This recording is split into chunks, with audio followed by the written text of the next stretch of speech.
자, 그리고 두 번째로 1850년 이전으로 또 한 명의 악인이 등장하는데 바로 이 칼 막스라는 사람입니다. 칼 마르크스. 이 무신론, 이 자연주의 사상이 이 마르크스라는 악인을 또 만들어냅니다. 이 사람 유대인이었는데요. 이 사람을 루터교에서 세례를 받은 사람입니다. 근데 나중에 신앙을 완전히 버립니다. 사실 마르크스가 무신론자라고 이야기하는데 사실 사탄 신봉자이기도 했습니다. 이 사람이 젊었을 때 루시퍼에게 바치는 시를 굉장히 많이 기록했거든요. 진짜 사탄주의자였습니다, 이 사람. 그리고 이 칼 막스와 이 엥겔스라는 사람이 공동 집필한 책이 있죠. 공산당 선언이라는 책입니다. 여러분, 마르크스는 제대로 일을 해본 적이 없는 사람입니다. 자기가 땀을 흘려서 돈을 벌어본 적이 없는 사람이에요. 엥겔스가 물주 역할을 했습니다. 이 두 사람이 그 1848년도에 공산당 선언이라는 책을 출간하게 됩니다. 이 책자가 세상의 구도를 바꾸는 역사적인 책자가 되죠. 여러분, 공산주의가 전성기에 이르렀을 때에는 공산주의 국가가 무려 100개 정도 됐습니다. 이 책자 하나가 세계 역사의 구도를 바꿔버린 겁니다. 자, 마르크스가 죽었을 때 이 엥겔스가 추모사를 읽었는데 다윈이 생물에서 진화 법칙을 발견한 것처럼 마르크스는 인류 역사에서 진화 법칙을 발견했다. 이 막스라는 사람입니다. 제가 설명해 드릴게요.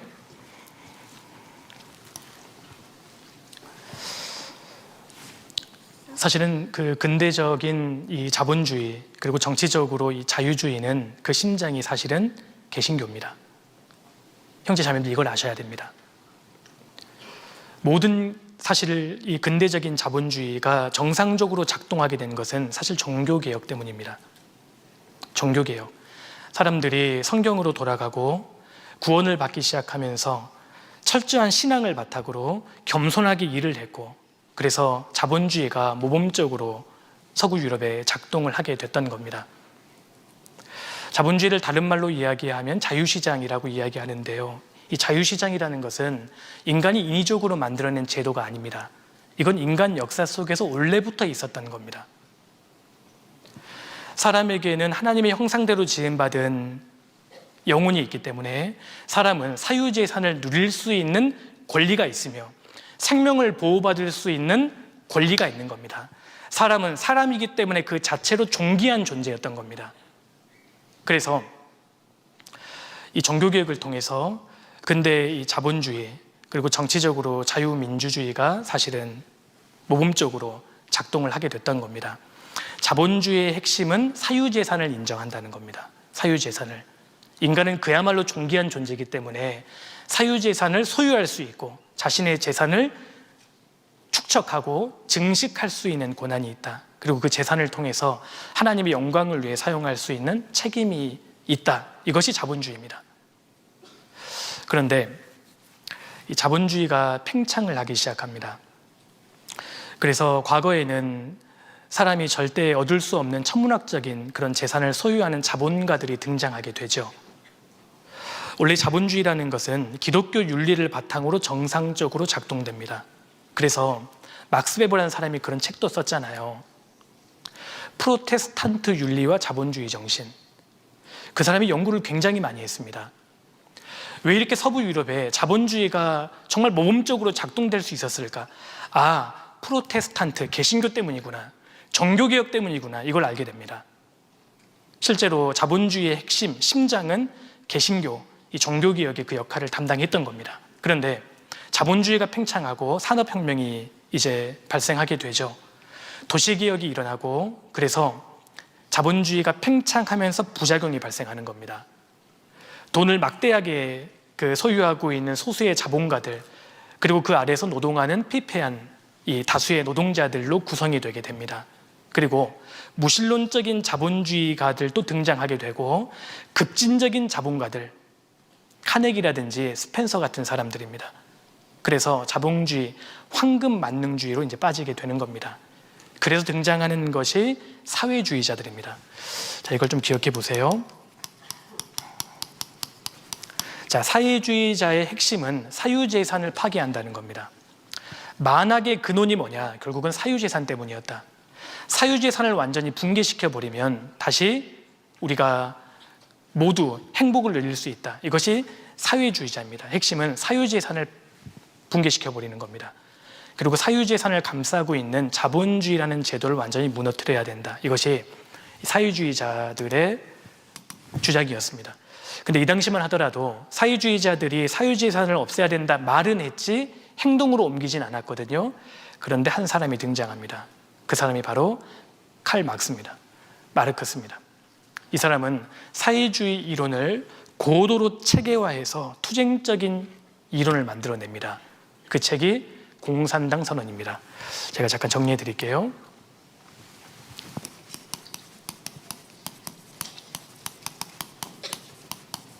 공산당 선언이라는 책자가 1848년도에 출간되죠.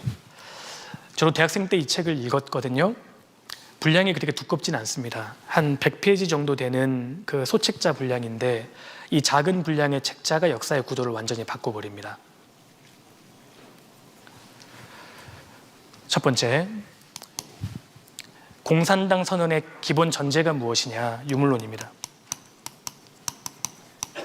여러분, 마르크스는 철저한 무신론자, 유물론자였습니다. 물질이 전부다. 인간에게 가장 중요한 것은 물질이다. 사람은 빵만으로 산다. 빵이 제일 중요하다. 이렇게 주장합니다. 그래서 마르크스는 이렇게 설명합니다. 여기 우리의 토대가 되는 것이 있다. 이것은 결국은 돈이고 물질이다. 결국 빵, 경제라는 겁니다. 이것이 우리의 모든 토대가 된다. 토대 위에 상부 구조가 세워지는데 상부 구조라는 것은 여기 정치, 예술, 문화, 법, 그리고 종교입니다. 상부 구조는 우리를 억누르고 있는 허상에 불과하며 토대, 가장 중요한 것은 결국은 돈이다. 마르크스가 이렇게 주장합니다. 이게 유물론. 공산당 선언은 유물론으로 시작합니다. 하나님은 존재하지 않는다. 영적인 가치 이런 건 다 없다. 가장 중요한 것은 돈이고 물질, 경제, 빵이 중요한 거다. 인간은 빵만으로 살 수 있다. 인간의 정신마저도 물질에서 나온다. 이렇게 주장합니다. 우리는 유물론을 믿는 게 아니죠. 우리는 유실론을 믿습니다. 예수님 말씀하셨습니다. 기록되었을 때 사람이 떡으로만 살 것이 아니요 하나님의 입에서 나오는 모든 말씀으로 살 것이니라 하셨느니라. 예수님도 떡의 중요성을 인정하셨습니다. 그런데 사람은 떡이 전부가 아니라는 겁니다. 예수님은 육체, 물질뿐만 아니라 영혼의 중요성도 말씀하셨잖아요. 근데 마르크스는 이 돈, 물질이 결국은 토대가 된다. 가장 중요하다.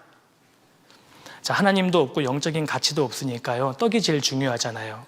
그러니까 사회에서 가장 중요한 문제가 뭐겠어요? 이 떡을 누가 독점하느냐. 이 빵을 만드는 기계를 누가 독점하느냐가 가장 중요한 문제로 봤던 겁니다.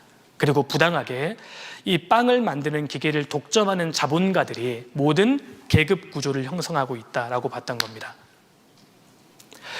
이 기계를 만드는 빵을 만드는 이 기계는 원래 우리 모두의 것이었는데 이 자본가들이 부당하게 독점함으로써 우리가 지금 가난하고 피폐하게 살고 있는 것이다. 여기에서 계급 투쟁론이 나옵니다. 자, 공산당 선언의 두 번째는 계급 투쟁론입니다. 모든 것을 계급 투쟁, 계급 억압으로 봤던 겁니다. 모든 인간의 구조를 계급 억압, 계급 투쟁으로 봅니다. 원래 인간은 그냥 행복하게 가난하더라도 사과나무에 사과 따먹고 살았는데 갑자기 어떤 사람들이 장꾀를 부리면서 선을 딱 긋더니 앞으로 이 사과나무는 내 거야 이렇게 사유재산을 주장하기 시작했다. 그래서 다수의 우리가 지금 이렇게 피폐하고 불행하게 살고 있는 것이다. 그래서 노동자들이 단결해서 이 부르주아 자본가들을 붕괴시키고 모든 사회 시스템을 전복시켜야 된다. 이것이 바로 계급 투쟁론입니다. 자, 그래서 마르크스는 모든 관계를 둘 중에 하나로 봤던 겁니다. 자본가들, 부르주아라고 이야기하죠. 이 자본가들과 그리고 소수의 자본가들 아래에서 노동하고 있는 노동자들, 프롤레타리앗 이렇게 구분합니다. 모든 인간관계가 결국은 둘 중에 하나다. 이렇게 극단적으로 해석합니다. 그리고 위에 있는 사람은 착취하는 사람, 우리를 억압하는 사람들이고 밑에 있는 사람들은 피해자들, 피억압자들이다.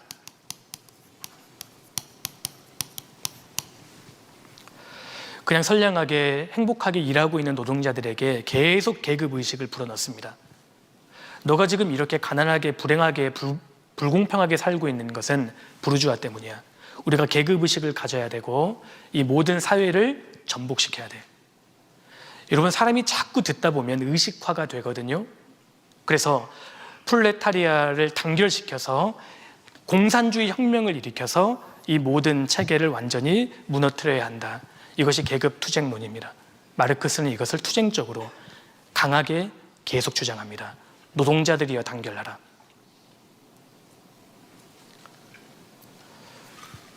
그리고 이 노동자들, 프롤레타리아를 혁명 계급으로 봤습니다. 장엄한 공산주의 혁명을 일으킬 수 있는 혁명 계급은 노동자들 뿐이다 라고 마르크스는 주장합니다. 그래서요, 그거 아세요? 1917년도에 러시아에서 공산주의 혁명이 일어나잖아요. 근데 러시아는 농업국가였습니다. 노동자들이 별로 없었어요. 노동자들 힘만으로는 혁명이 성공할 수가 없었습니다. 그래서 농민들을 꼬드겼습니다. 레닌이. 우리 혁명에 같이 도와주면 나중에 혁명에 성공한다면 땅을 나눠줄게. 농민들을 속이거든요. 막상 볼셰비키 당을 만들어서 사람들을 속여서 체제를 완전히 둘러엎습니다. 나중에 어떻게 했어요? 농민들을 다 숙청하고 죽였습니다. 왜요? 농민들은 혁명 계급이 아니에요. 반동 세력으로 봤던 겁니다. 심지어 수공업자들, 소상공인 다 반동 세력으로 보는 거예요. 진정한 혁명 계급은 누구냐? 노동자들 뿐이다. 이게 막스의 사상입니다. 부르주아를 완전히 둘러엎어서 기존의 체제를 완전히 무너뜨려야 된다. 그리고 결국은 프롤레타리앗 1인 독재가 필요하다. 이상적인 공산주의로 나아가기 위해서는 이행기가 필요한데 그동안은 프롤레타리앗 대표할 수 있는 한 사람이 독재를 해야만 한다. 그래서 지금 공산주의 국가들을 보세요. 노동자로 시작해서 반드시 독재로 끝납니다. 북한이 그렇습니다. 소련이 그랬죠. 지금 중국이 그렇습니다. 베네수엘라가 그렇잖아요. 그리고 이행기로 가는 동안에 자신의 사상을 대적하는 대적들을 철저하게 짓밟고 멸절시켜야 된다. 이것이 공산당 선언에 나옵니다. 그러니까 이 사람들의 폭력성이 대단한 거예요. 기본 전제가 유물론입니다. 하나님 자체를 부정합니다. 그리고 모든 것을 계급 투쟁론으로 봤던 겁니다. 심지어 부모와 자녀의 관계도 계급 투쟁론으로 봤어요. 이것을 사람들에게 의식화시키는 겁니다.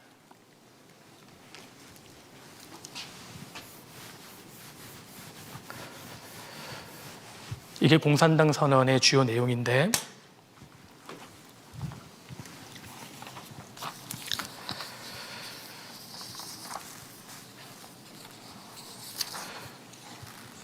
근데 이제 우리하고 좀 관련이 있는 좀 무서운 내용이 있는데요. 모든 것을 계급투쟁으로 이제 보면서 아까 토대라고 설명했던 게 있잖아요. 모든 토대는 결국은 돈, 물질인데 상부 구조를 완전히 전복시키고 무너뜨려야 된다. 이 상부 구조는 부르주아가 우리를 다스리기 위해서 만들어낸 허상이었다. 이것을 완전히 붕괴시켜야 된다라고 마르크스가 주장합니다. 근데 대표적인 허상, 사기가 뭐냐? 기독교다. 이렇게 주장합니다. 대표적인 사람을 완전히 억압하고 있는 이 부르주아의 핵심 도구가 뭐냐? 기독교다. 여러분, 마르크스가 영향을 받은 철학자가 포이어바흐라는 철학자입니다. 이 포이어바흐가 종교를 어떻게 바라봤는 줄 아세요? 결국 인간은 종교와 신을 만들어냈다. 인간의 이성의 산물로 종교와 신을 만들어냈는데 인간이 어리석은 이유는 막상 종교를 만들어내고는 종교 이상을 뛰어넘지 못한다.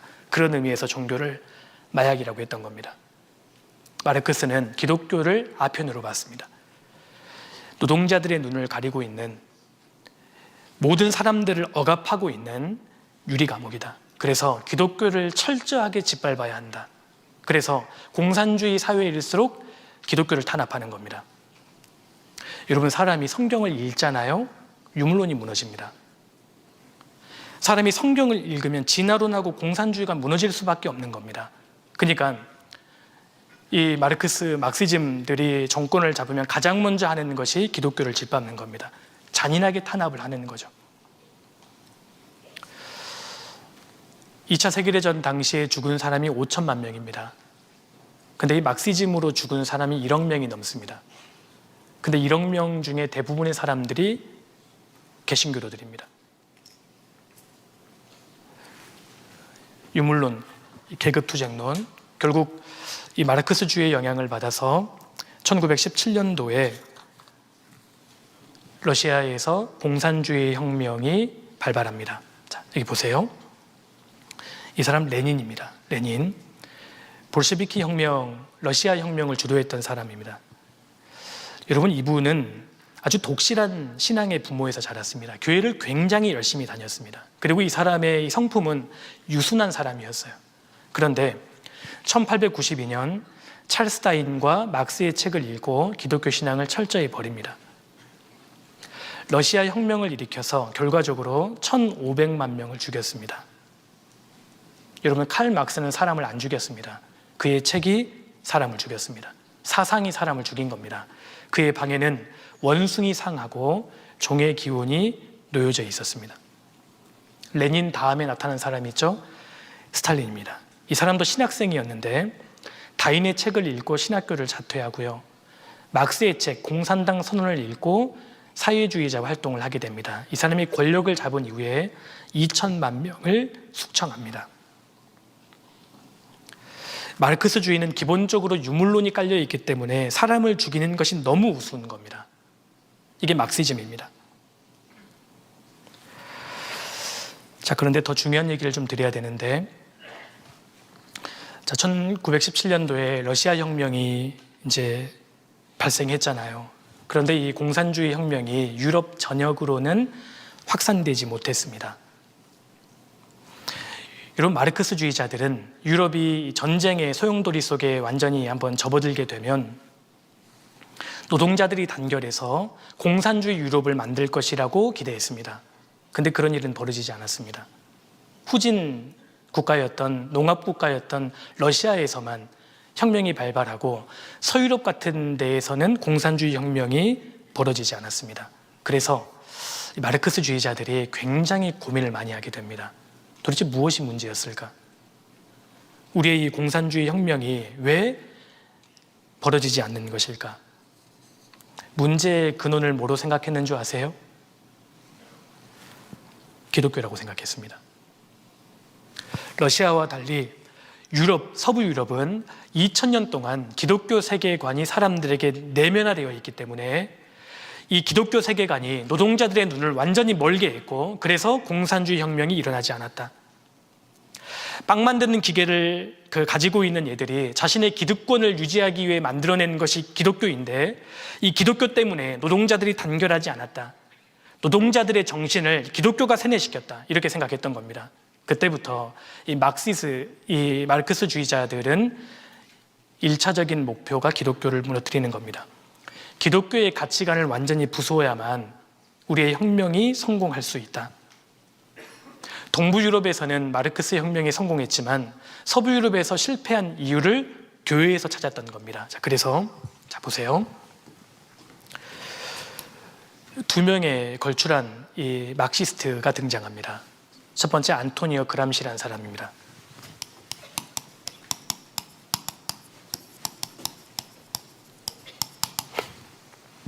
이 사람은 이탈리아 사람입니다.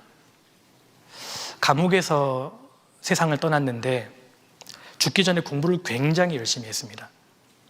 이 사람의 사상이 앞으로 이 마르크스주의자의 전략 지도가 됩니다. 그리고 또 한 사람이 게오르그 루카치라는 사람입니다. 이 사람은 헝가리 사람인데요. 문화부 장관, 부청장까지 했던 사람입니다. 여러분, 안토니오 그람시가 무엇을 고민했느냐? 왜 우리의 이 공산주의 혁명이 성공하지 못했느냐? 결국은 기독교 때문이다. 기독교를 무너뜨려야 된다.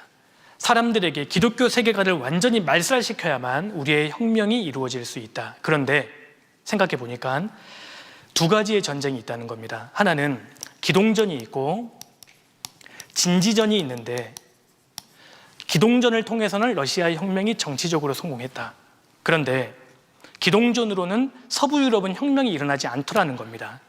왜냐하면 2000년 동안 기독교라는 사상 때문에 사람들의 눈이 멀어져 있기 때문에 이제는 우리도 장기적으로 세상을 바라보고 시대를 인내하면서 진지를 구축해야 된다. 안토니오 그람시가 이런 말을 합니다. 여러분, 지금으로부터 100년 전이에요. 이 세상을 완전히 마르크스 혁명을 일으키기 위해서는 기독교를 완전히 무너뜨려야 되는데, 그러기 위해서는 문화에 들어가야 된다. 여기에서 문화 막시즘, 네오 막시즘이 나옵니다.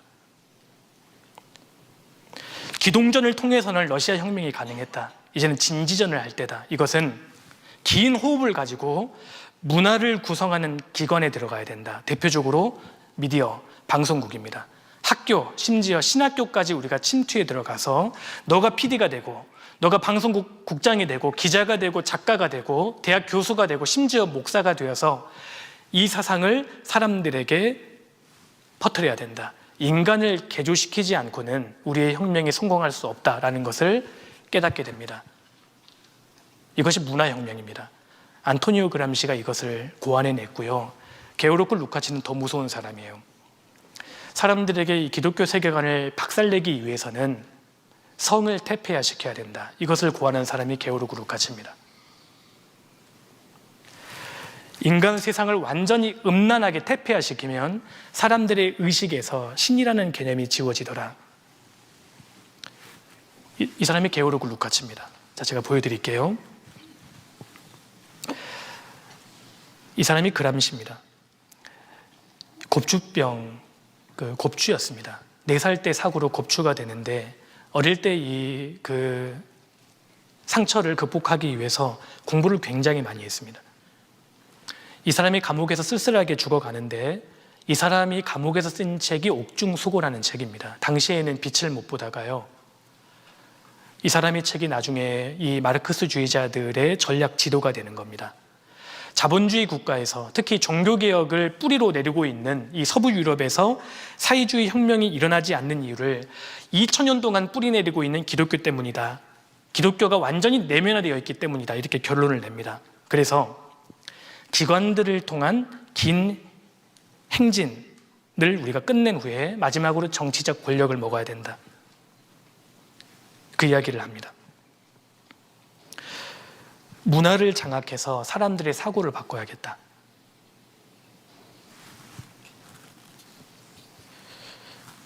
이 사람도 굉장히 불행한 삶을 살았습니다. 감옥에서 죽었거든요. 사탄을 위해 순교한 꼴이 되는 겁니다. 이 사람은 기독교 문화가 사람들을 세뇌하는 것이라고 생각했고, 기독교 세계관을 몰아내는 것이야말로 사람들에게 진정한 자유를 주는 것이다 라고 생각했던 사람이고요. 이 사람이 게오르크 루카치입니다. 헝가리 사람이었는데 헝가리 정권에서 문화부 부청장직까지 오른 사람이에요. 이 사람은 문화 테러리즘이라고 불렸던 정책을 시행하게 됩니다. 그 중에 하나가 뭔지 아세요? 헝가리에 있는 모든 교육기관에서 학생들을 대상으로 급진적인 성교육 프로그램을 실시하는 것이었습니다. 1910년대에 모든 청소년들, 아이들에게 성교육 프로그램, 루카치는 이것을 자유연애라는 용어를 사용합니다. 전통적인 가족과 종교는 인간의 쾌락을 박탈하는 음모다라고 주장했어요. 그리고 모든 학생들에게 성적 억압에 대해서 저항해라. 성적 억압을 자꾸 표출해야 된다. 이것이 인간에게 진정한 해방을 가져다 주는 일이다 라고 주장합니다. 이 루카치는 보세요. 국가 내에 존재하는 전통적인 성도덕을 파괴한다면 그 국가의 문화와 기독교 신앙을 파괴할 수 있다는 것을 깨달은 사람이에요. 이 사람 무서운 사람입니다. 국가의 성도덕을 파괴하려 했다는 겁니다. 그러면 성경이 무너진다는 걸 알았어요. 인간 사회를 완전히 음란하게 퇴폐화시켜버리면 사람이 하나님을 안 찾는다는 것을 깨달았습니다. 굉장히 고민을 많이 한 거예요. 도대체 기독교가 어떻게 무너지냐? 성경을 보니까 기독교의 생명이 거룩인데 거룩의 정반대가 음란이잖아요. 그러니까 사람들에게 어릴 때부터 쾌락을 위한 성관계를 해라, 자유연애를 해라, 자유롭게 관계를 맺어라, 이것을 어릴 때부터 교육을 시켰습니다. 헝가리 국민들의 반응이 어땠겠어요? 참고로 이때가 1910년대입니다. 엄청난 반발에 부딪히게 됩니다. 우리 유치원, 초등학교 우리 아들들에게 학교에 보내놨더니 그런 교육을 받고 오는 거예요. 모든 성적 억압에 대해서 저항해야 된다. 그러니까 이제 이 여론이 그렇게 좋지 않았습니다. 그래서 급기야는 루마니아가 헝가리를 침공했을 때 이 국민들이 이 정권을 지지해 주지를 않았습니다. 그래서 루카치가 모습을 잠깐 감추게 됩니다. 근데 여기서부터 이제 시작인데요. 이 루카치라는 사람이 잠시 후에 다시 모습을 드러내는데 바로 이 모임입니다. 1923년도에 마르크스주의 연구 주간이라는 일종의 심포지엄입니다. 이 사람이 루카치입니다. 이 모임을 일주일 동안 가졌는데 여기 참여했던 사람들이 루카치의 설명에 완전히 매료가 됩니다. 여러분, 이 모임은 그 당시 펠릭스 베일이라는 이 사람이 돈이 굉장히 많았거든요. 막대한 유산을 받은 사람입니다. 이 사람도 마르크스주의자였습니다. 이 사람이 펠릭스 베일입니다. 이 사람이 이제 플렉스했죠. 굉장히 반응이 뜨거울 거라고 제 생각했거든요.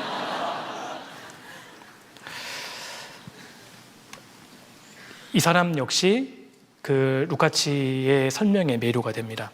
그래서 자신의 재산을 출연해서 이 1923년도에 독일의 프랑크푸르트 대학의 한 학파를, 한 모임을 설립하게 됩니다. 그것이 이 프랑크푸르트 학파입니다. 1923년도부터 아마 들어보신 분도 계실 거예요. 이 사람이 이제 막스 호르크하이머라는 사람인데 일종의 연구소의 소장이 됩니다. 1930년대부터요. 이 사람은 총으로 혁명하지 않고 교육기관의 침투에 들어가서 학생들을 마르크스주의자로 만든 다음에 혁명을 성공해야 된다. 마찬가지 말을 한 거죠. 안토니오 그람시랑. 이 호르크하이머가 루카치의 설명에 매료가 되고 1930년대에 새로운 인물들을 대거 영입합니다. 이 호르크하이머, 테오도 아도르노, 에리 프롬, 빌렐름 라이, 이따 제가 말씀드릴 거예요. 마르쿠제, 무시무시한 사람입니다. 그리고 쿠르툴 레빈, 발터 벤자민, 프랑크푸르트 학파입니다. 오늘날 우리가 듣고 있는 끔찍한 소리의 대부분이 이 사람들 머릿속에서 나온 겁니다. 성혁명, 정치적 올바름, PC주의, 다문화주의, 관용, 다양성, 페미니즘, 성적 변태자를 위한 특별권, 이혼, 동거, 낙태, 무신론, 올커티즘, 역사 수정주의까지 이 사람들 머릿속에서 나온 겁니다.